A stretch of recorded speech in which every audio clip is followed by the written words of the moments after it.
We all know what happened to King Parikshit when he was cursed by the sage Shringi, and he was destined to end his life in 7 days. If we are destined to end our lives in 7 days, first we'll call the credit card company, then we'll go to the bank and put the nominations in place.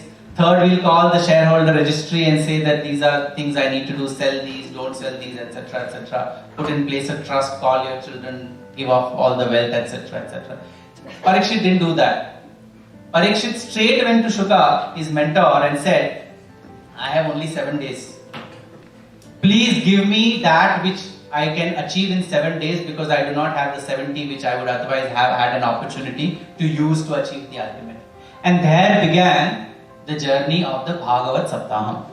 In 7 days, Parikshit immersed himself and became one with the glory and the divinity and the leelas of Krishna, that there was no difference between the act of listening, the story itself, and the hero of the story.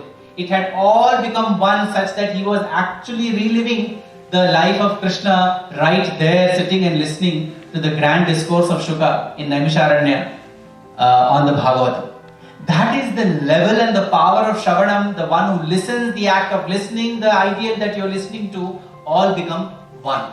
That is one of the finest aspects and the simplest aspect. Just listening, very easy. With YouTube, with iPods, iPads and all the technology at our disposal, if we are able to dedicate 1 hour of our day, half an hour while going to work, half an hour while coming back, half an hour before leaving and half an hour after coming back, any time of the day, if we can dedicatedly do Shravanam and immerse ourselves in the principles that he wants to place before us, then there will be no better sadhana that we can do, because we will be reminding ourselves every single day.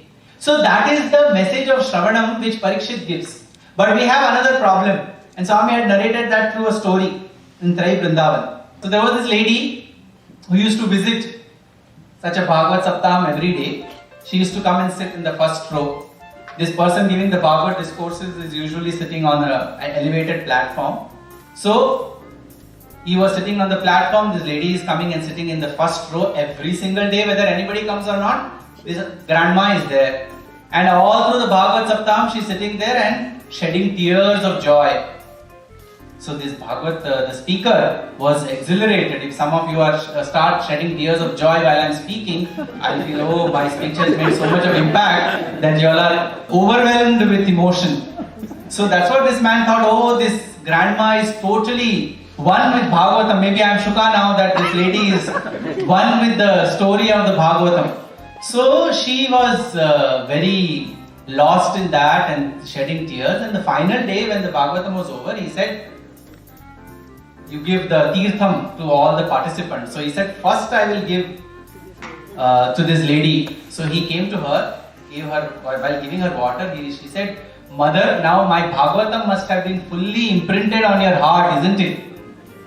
So this lady said, Naina, means my dear child, I did not understand anything that you said in the last 7 days. So this man's ego was totally busted. He said, then why were you sitting in the first row and shedding tears every single day coming in time? So she said, oh, that is because in your book, that Bhagavatam book which you had kept on the table, there was one thread. That thread, the same color and type of thread my husband used to use. He used to tie on his waist.